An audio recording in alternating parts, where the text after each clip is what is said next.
नमस्कार, आप देख रहे हैं न्यूज 18 राजस्थान। आपके साथ मैं हूं आसिफ। इस वक्त की बड़ी खबर जम्मू कश्मीर से। जम्मू कश्मीर में फिर नापाक अटैक हुआ है। राजौरी में 24 घंटे में दूसरा बड़ा हमला। सर्च ऑपरेशन के दौरान आईईडी ब्लास्ट हुआ। ब्लास्ट में एक बच्चे की मौत हुई, 5 घायल। आतंकी हमले का ग्रामीण विरोध प्रदर्शन कर रहे हैं। कल इसी गांव में आतंकियों ने हमला किया था। आतंकियों ने गोली मारकर 4 लोगों की कल हत्या कर दी थी। ये राजौरी है जम्मू कश्मीर का, जहां पर आतंकियों ने यह अटैक किया था। 24 घंटे के अंदर अंदर दूसरा बड़ा हमला किया। कल ही 4 लोगों की हत्या की गई थी। सर्च ऑपरेशन के दौरान आईईडी ब्लास्ट भी मिला है। ये तस्वीरें जम्मू कश्मीर से। ब्लास्ट में एक बच्चे की मौत हुई, 5 घायल हुए।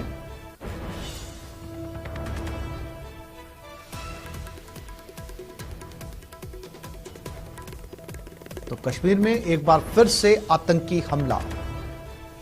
आतंकियों ने एक बार फिर से नापाक अटैक यहां पर किया है और आतंकियों के बेखौफ होने का अंदाजा इस बात से लगाया जा सकता है कि कल ही इसी गांव में उन्होंने 4 लोगों की हत्याएं की थी और सिर्फ 24 घंटे बीत जाने के बाद दूसरा हमला। से आगे चीजें निकलती हैं जी।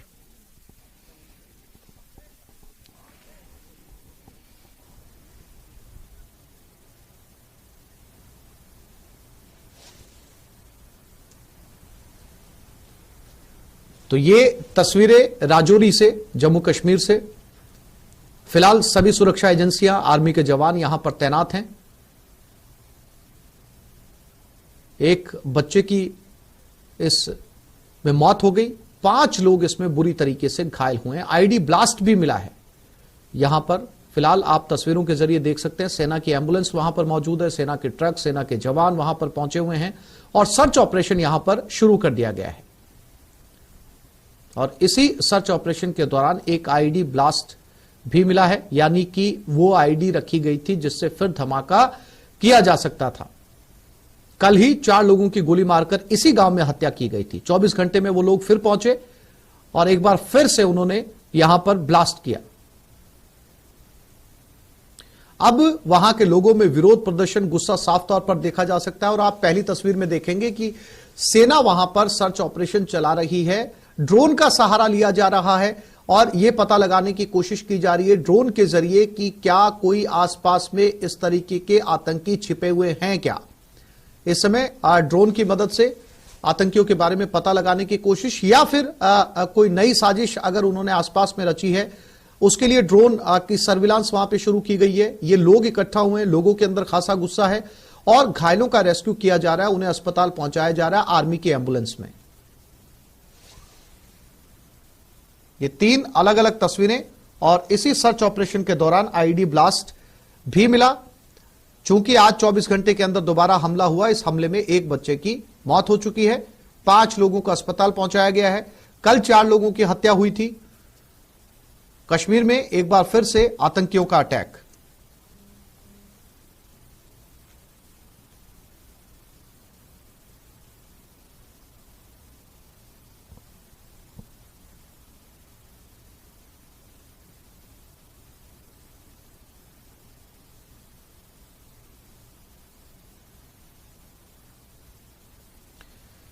ये तस्वीरें जम्मू कश्मीर से सर्च ऑपरेशन की।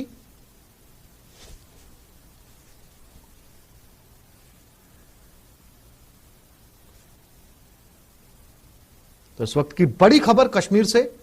सिर्फ 24 घंटे के अंदर अंदर आतंकियों का दूसरा बड़ा अटैक। बड़ी साजिश थी, बड़ा हमला करने की योजना थी, लेकिन इसमें 5 लोग घायल हुए, एक बच्चे की मौत हो चुकी है।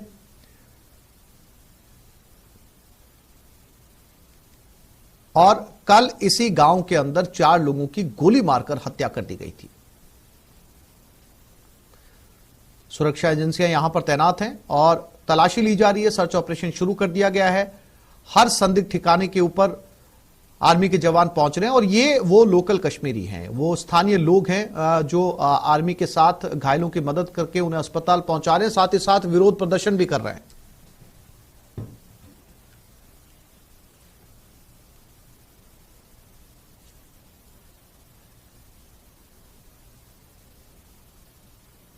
हरियाणा के गुरुग्राम के आईएमटी मानेसर की एक कंपनी में भीषण आग लग गई। जूते चप्पल की फैक्ट्री में आग इतनी भयानक थी कि आग में जलकर लाखों का सामान राख हो गया। आग की सूचना मिलते ही दमकल की टीमें मौके पर पहुंची। फिलहाल आग लगने के कारणों का पता नहीं चल पाया। सेक्टर 8 में HBL कंपनी के अंदर ये आग लगी।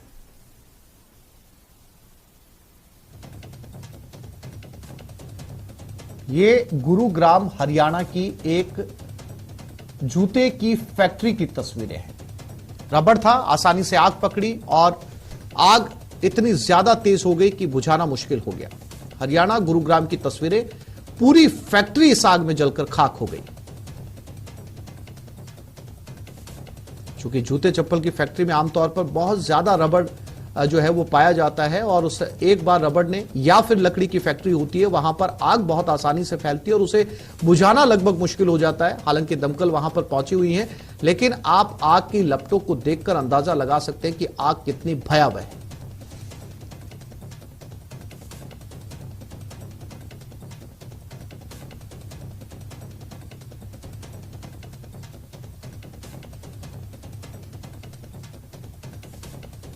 आसपास में दूर दूर तक यह धुआं देखा जा सकता है।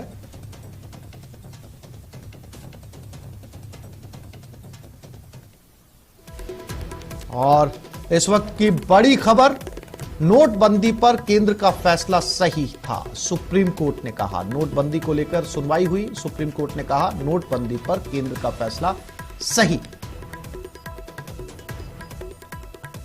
सुप्रीम कोर्ट से ये इस वक्त की बड़ी खबर आ रही है। जो डीमोनेटाइजेशन किया गया था, नोटबंदी की गई थी, उस नोटबंदी पर सुप्रीम कोर्ट में सुनवाई, और सुनवाई के बाद सुप्रीम कोर्ट का ये बयान, नोटबंदी पर केंद्र सरकार का फैसला बिल्कुल ठीक था, आर्थिक फैसले को पलटा नहीं जा सकता। यानी कि जो सरकार ने किया वो फैसला वही रहेगा, आर्थिक फैसले को पलटा नहीं जा सकता। ये लाइन है सुप्रीम कोर्ट की।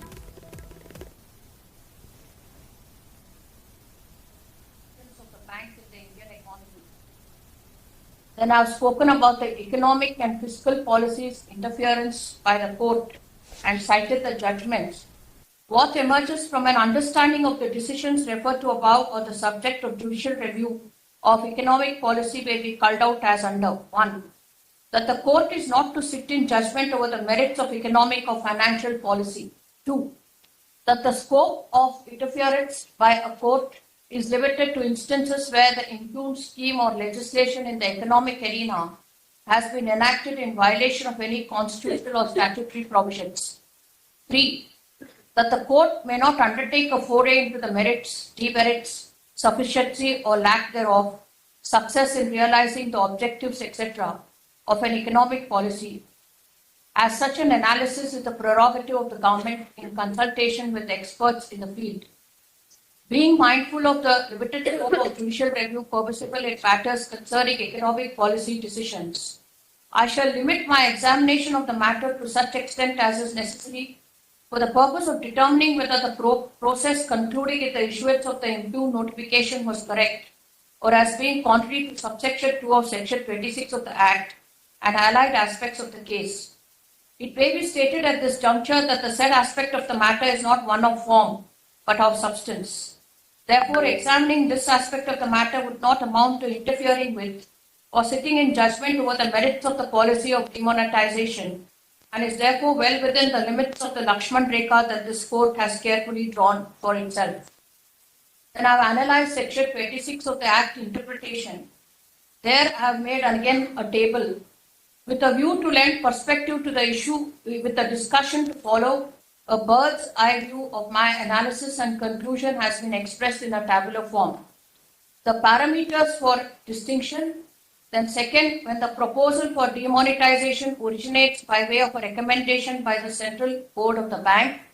And the third is when the proposal for demonetization originates from the central government, as in the instant case. In that, I would say role of the central government, and the second parameter is role of the bank. The third parameter is extent of demonetization that may be proposed and carried out. Fourth, considerations for proposed measures of demonetization, illustrative. 5, process or route to be followed to carry out demonetization. And 6, applicability of subsection 2 of section 26 of the Reserve Bank of India Act 1994. तो ये जिरे supreme court से सीधी तस्वीरें। नोटबंदी पर supreme court का फैसला, आर्थिक फैसले को पलटा नहीं जा सकता। साफ तौर पर दो टूक सुप्रीम कोर्ट की, नोटबंदी की प्रक्रिया में कोई गड़बड़ी नहीं हुई, ये सुप्रीम कोर्ट ने कहा, और इसलिए आर्थिक फैसले को पलटा नहीं जा सकता। चूंकि नोटबंदी से जुड़े मसले की सुनवाई सुप्रीम कोर्ट में चल रही थी और इस पर सुप्रीम कोर्ट ने दो टूक कहा कि केंद्र सरकार का फैसला सही था, और साथ ही साथ जो प्रक्रिया अपनाई गई नोटबंदी के दौरान वो उसमें कोई गड़बड़ी नहीं पाई गई है। इसलिए नोटबंदी पर केंद्र सरकार के फैसले को नहीं पलटा जा सकता।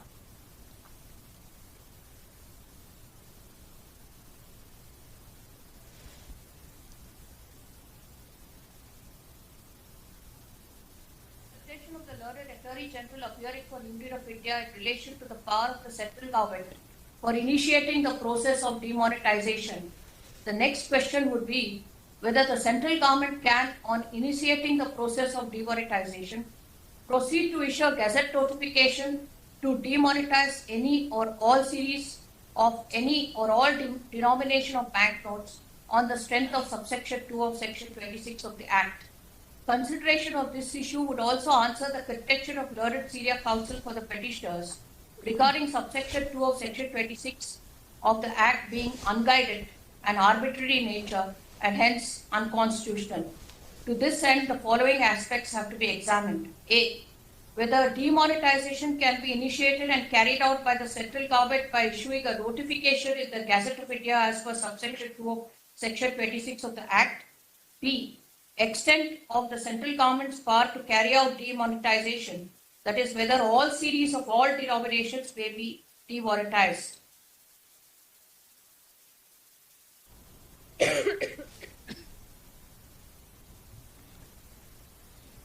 नोटबंदी को लेकर ये सीधी तस्वीरें सुप्रीम कोर्ट से, और जो बड़ी बात सुप्रीम कोर्ट से निकलकर सामने आई उसमें मुख्य तौर पर तीन बातें। पहली बात, नोटबंदी पर केंद्र सरकार का फैसला ठीक था। दूसरी, आर्थिक फैसले को नहीं पलटा जा सकता। तीसरी और सबसे महत्वपूर्ण बात, नोटबंदी के दौरान केंद्र सरकार ने जो प्रक्रिया अपनाई थी वो बिल्कुल ठीक थी। ये तीन बड़ी बातें इस समय सुप्रीम कोर्ट से। Only for a particular series of banknotes of a particular denomination, as specified in the recommendation made under subsection 2 of section 20 of the Act. The word any in subsection 2 cannot be read to mean all. If read as specified or particular, as against all, in my view, it would not suffer from arbitrariness or suffer from unguided discretion being given to the central bank of the board of the bank. On the other hand, in my view, the central government has the power to demonetize all series of banknotes of all denominations if the need for such a measure arises. It cannot be restricted to such powers in such manner as the central board of the bank is under the above provision.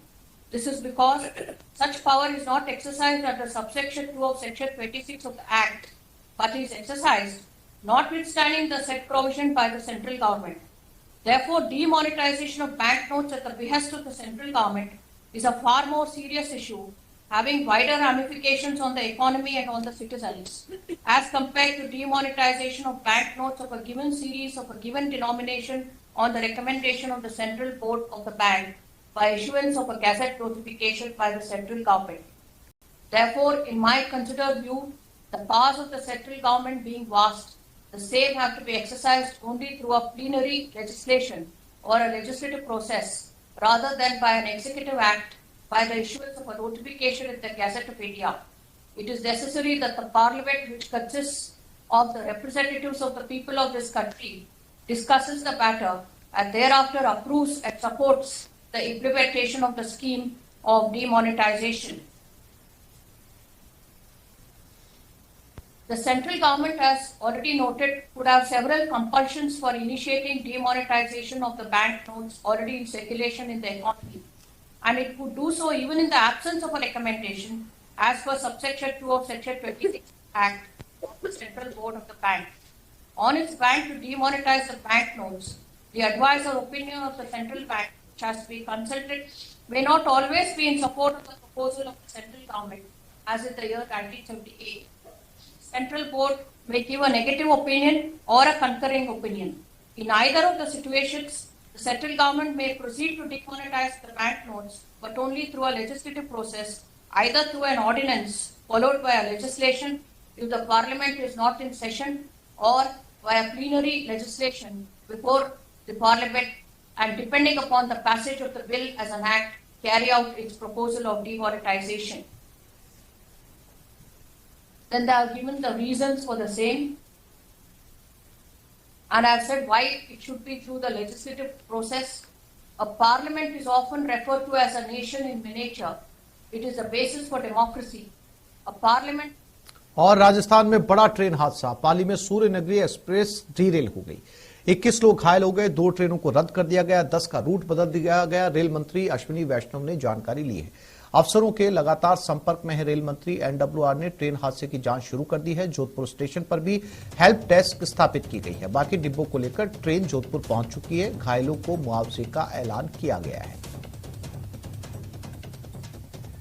तो ये देर रात 3:27 का हादसा है। Train चली थी सूर्य नगरी express Mumbai से जोधपुर के लिए। मारवाड़ स्टेशन से गुजरते ही ये हादसा हुआ। लगभग 11 से 12 डिब्बे जो हैं वो पटरी से नीचे उतर गए और इसमें बताया ये जा रहा है कि कुछ यात्रियों को बेहद मामूली चोटें आई है, लेकिन फौरन यहां से उन यात्रियों को रेस्क्यू करने के लिए अस्पताल एम्बुलेंस पहुंची, अस्पताल पहुंचाया गया। श्याम हमारे साथ पाली से जुड़ गए, उनके पास चलते हैं। श्याम, क्या अपडेट इस रेल हादसे को लेकर? क्या जो डिब्बे पलटे थे, जो बोगियां पलटी थी, उन्हें वापस से जो है वो ट्रैक पर ले आया गया है और क्या जानकारी मिल रही है? वहां पर रेलवे के अधिकारी भी पहुंचे होंगे। कौन सा वो कारण निकलकर सामने आ रहा है? क्या ट्रैक में कोई गड़बड़ी थी? क्या किसी ने कोई चेन खींची थी? लोको पायलट की कोई गड़बड़ी सामने आई है? क्या कहा रेलवे अधिकारियों ने?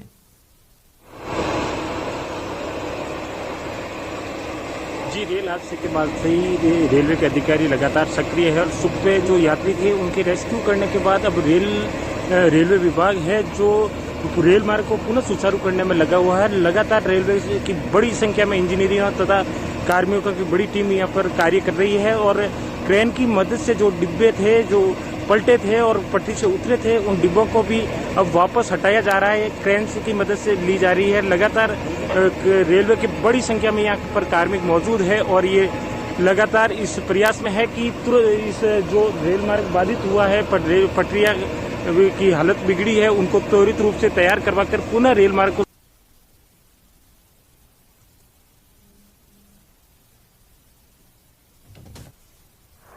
इसको पुनः सुचारू किया जाए और रेल मार्ग को सही किया जाए।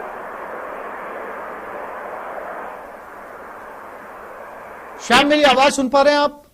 जी बिल्कुल। श्याम, आपने बताया कि जो है वो बोगियों को उठाया जा रहा है, इनको जो है वो फिर से मरम्मत के लिए पहुंचाया जाएगा। सभी यात्री अपने अपने गंतव्य स्थान पर पहुंच चुके हैं। इसको लेकर क्या अपडेट? क्योंकि जो जानकारी एनडब्ल्यूआर से मिल रही है उसके मुताबिक लगभग 1000 यात्री इस ट्रेन के अंदर सफर कर रहे थे। 750 यात्रियों को ट्रेनों के जरिए उनके गंतव्य स्थान की तरफ रवाना किया गया। लगभग 250 यात्रियों को बसों के जरिए भिजवाया गया।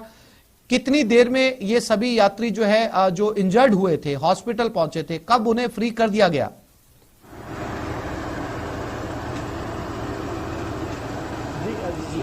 सवेरे जो हादसा हुआ था उसके बाद रेलवे की एम्बुलेंस सुबह हादसे के बाद 4 बजे मौके पर पहुंच गई थी और सभी घायलों को अस्पताल पहुंचाया गया था। उनके बाद उनका उपचार किया गया, जहां से भी अब घायलों की हालत ठीक है। और वहीं जो यात्री थे उनको मौके से हादसे के तुरंत बाद सभी को रेलवे तथा निजी बसों के द्वारा रवाना कर दिया गया था, जिसमें अधिकांश यात्री जोधपुर के थे। तो उन यात्रियों को ट्रेन के मार्ग पर जोधपुर भिजवाया गया। वहीं जो पाली में जंबूरी में भाग लेने के लिए जो यात्री आए थे उन यात्रियों को बसों के मार्ग पर जंबूरी स्तर पर भिजवाया गया। वहीं हादसे के बाद में जनप्रतिनिधि के मौके पर पहुंचे उप मुख्य सचेतक मदन राठौड़, सांसद पीपी चौधरी भी हादसे स्थल घटनास्थल पर पहुंचे और हादसे की जानकारी दी। श्याम, कुछ तस्वीरें इस वक्त देख पाएंगे? कुछ तस्वीरें अगर आप दिखाएं, वहां पर मौजूद रेस्क्यू टीम है, कुछ तस्वीरें वहां की मौके से। जी बिल्कुल, ये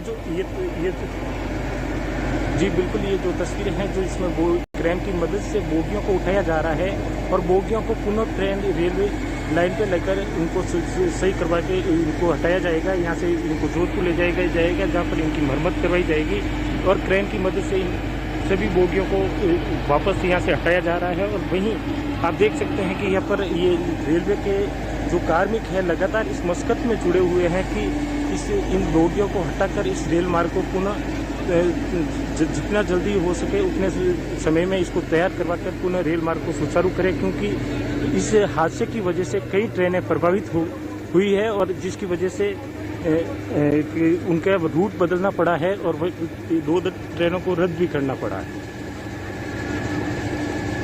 श्याम, चूंकि ट्रैक के ऊपर यह हादसा हुआ था, जाहिर सी बात है कि इसी ट्रैक से गुजरने वाली दर्जनों ट्रेनों के ऊपर इसका असर पड़ा है और शाम तक अब बहुत सारी ट्रेनें जो है वो देरी से भी पहुंचेंगी। साथ ही साथ इस ट्रैक चूंकि 10 से 12 डिब्बे पटरी से उतरे हैं तो जाहिर सी बात है कि जब इतने डिब्बे एक साथ, इतने वजनदार डिब्बे ट्रैक से डीरेल हुए हैं तो कहीं ना कहीं ट्रैक का अलाइनमेंट भी बिगड़ा है। अब जब ट्रैक का अलाइनमेंट बिगड़ा है तो इसे दुरुस्त होने में, इसे वापस से ठीक होने में कितना समय लग सकता है, वहां मौजूद जो इंजीनियर्स हैं उनका क्या कहना है और ये ट्रैक कब तक बहाल हो सकता है?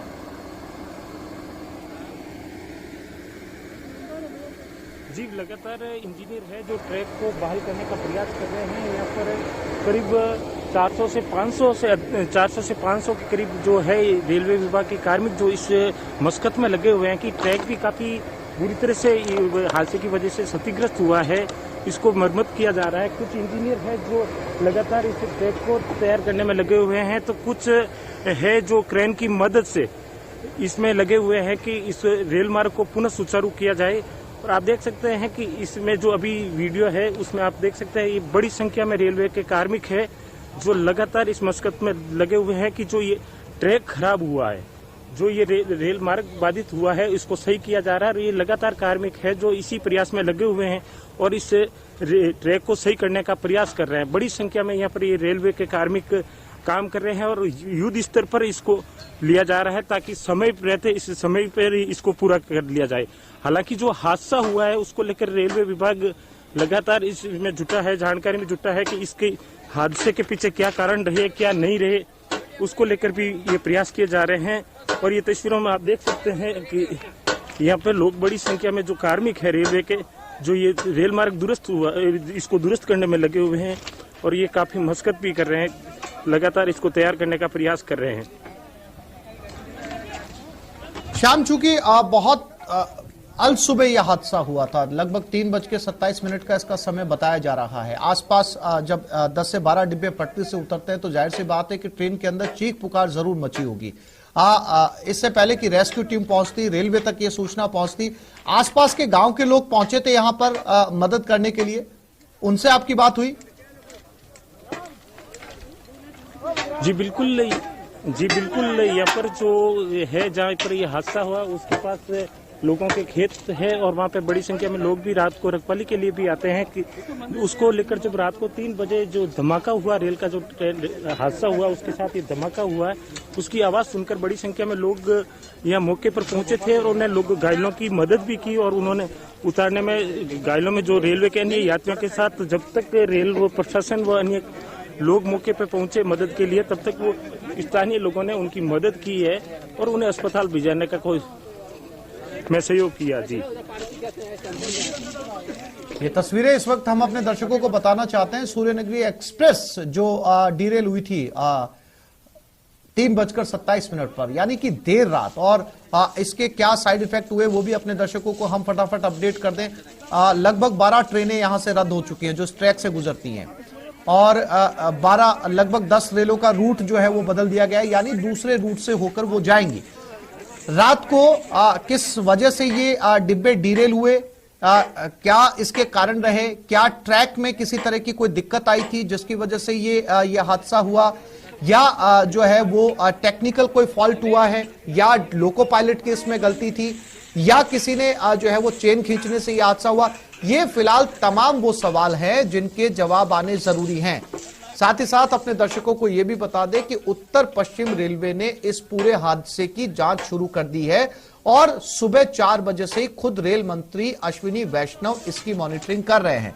पल पल की अपडेट ले रहे एनडब्ल्यूआर के अधिकारियों से और जल्दी जो है वो इसके नतीजे सामने आएंगे कि आखिर यह हादसा हुआ क्यों, क्या वजह रही, क्यों ये ट्रेन चली थी मुंबई से, इसे जोधपुर पहुंचना था, मारवाड़ से निकल चुकी थी, मारवाड़ स्टेशन से निकल चुकी थी, लेकिन जैसे ही मारवाड़ स्टेशन से थोड़ी दूर पहुंचती है ये 12 जो डब्बे हैं वो पटरी से नीचे उतर जाते हैं और इस बड़े हादसे में, चूंकि ये बड़ा हादसा इसलिए कि पूरी ट्रेन लगभग डिरेल हो गई थी, 1000 यात्री इसमें बैठे थे, 24 कोच थे इसमें, कुल 24 कोच को लेकर ये सफर कर रही थी। गनीमत ये रही, जो सबसे अच्छी बात इस हादसे के अंदर जो निकलकर सामने आई वो ये कि छोटी मोटी इंजरी के अलावा किसी यात्री को कोई बड़ा नुकसान नहीं पहुंचा। रेलवे ने फौरन इस मामले पर एक्शन लेते हुए रेस्क्यू टीम को रवाना किया। एक जोधपुर से ट्रेन जो है वो यहां पर निकली, क्रेन को रवाना किया ताकि नीचे गिरे हुए डिब्बों को उठाया जा सके, साथ ही साथ हेल्पलाइन नंबर जारी किए। इसके अलावा यात्रियों को फटाफट उठाया, जो घायल थे उन्हें हॉस्पिटल पहुंचाया और जो 750 यात्री थे उन्हें किन्हीं दूसरी रेलों के अंदर बिठाकर अपने गंतव्य स्थान की तरफ रवाना किया और जो 250 यात्री थे उनके लिए रेलवे ने बसों को हायर किया और उन्हें जो है पहुंचाया गया। फिलहाल सभी यात्री अपने अपने घर पहुंच चुके हैं और वो ट्रेन भी जोधपुर पहुंच चुकी है जिसके साथ यह हादसा हुआ था। फिलहाल अब इस ट्रैक की मरम्मत का काम चल रहा है और जिस युद्ध स्तर पर इस ट्रैक का काम चल रहा है, उम्मीद की जा रही है कि आज शाम तक ये ट्रैक को दुरुस्त कर लिया जाएगा और आज देर शाम से ट्रेनों की आवाजाही शुरू हो जाएगी। लेकिन अब जो सवाल बचता है वो सवाल ये है कि आखिर ये डीरेल हुई क्यों, किसकी गलती थी, क्या वजह थी, ये सामने आना बहुत जरूरी है क्योंकि लंबी दूरी की ट्रेनें हैं और सबसे ज्यादा भरोसा पब्लिक ट्रांसपोर्ट में भारत में अब भी रेलों पर किया जाता है। आंख मूंद कर लोग रेलों का सफर करते हैं क्योंकि रेलवे सबसे ज्यादा सुरक्षित है और जो है वो इकोनॉमी जो लोग हैं जो सफर करते हैं पूरे भारत भर के अंदर, वो आज भी रेलों के ऊपर आंख मूंद कर भरोसा करते हैं। इस तरीके के जो हादसे होते हैं वो रेलों के ऊपर भरोसे को डगमगाते हैं। अब ऐसे में रेलवे को यह सुनिश्चित करना है कि लोगों का भरोसा रेलवे के ऊपर बना रहे, इसलिए वो कारण सामने आने जरूरी हैं, वो लोग सामने आने जरूरी हैं, वो सही नतीजे सामने आने जरूरी है जिसकी वजह से ये रेल हादसा हुआ है। श्याम, जिस तरीके से युद्ध स्तर के ऊपर ये काम चल रहा है, जैसे कि लाइव तस्वीरें हम अपने दर्शकों को इस समय दिखा रहे, बहुत ज्यादा समय नहीं लगने वाला है, देर शाम तक जो है ये ट्रैक दुरुस्त कर लिया जाएगा, ट्रेनों की आवाजाही शुरू हो जाएगी। श्याम जी बिल्कुल, जिस तरीके से रेलवे की ओर से ये लगातार प्रयास किया जा रहा है और ये जो ट्रैक क्षतिग्रस्त हुआ उस ट्रैक को तुरंत प्रभाव से सही करने का प्रयास किया जा रहा है। सैकड़ों के करीब यहाँ के रेलवे के कार्मिक हैं जो इस प्रयास में लगे हुए हैं कि इस ट्रैक को जितना जल्दी हो सके, जितना समय कम समय में इसको सुचारू करके और तैयार कर दिया जाए जिससे कि रेल मार्ग पुनः सही रूप से नियमित रूप से चल सके।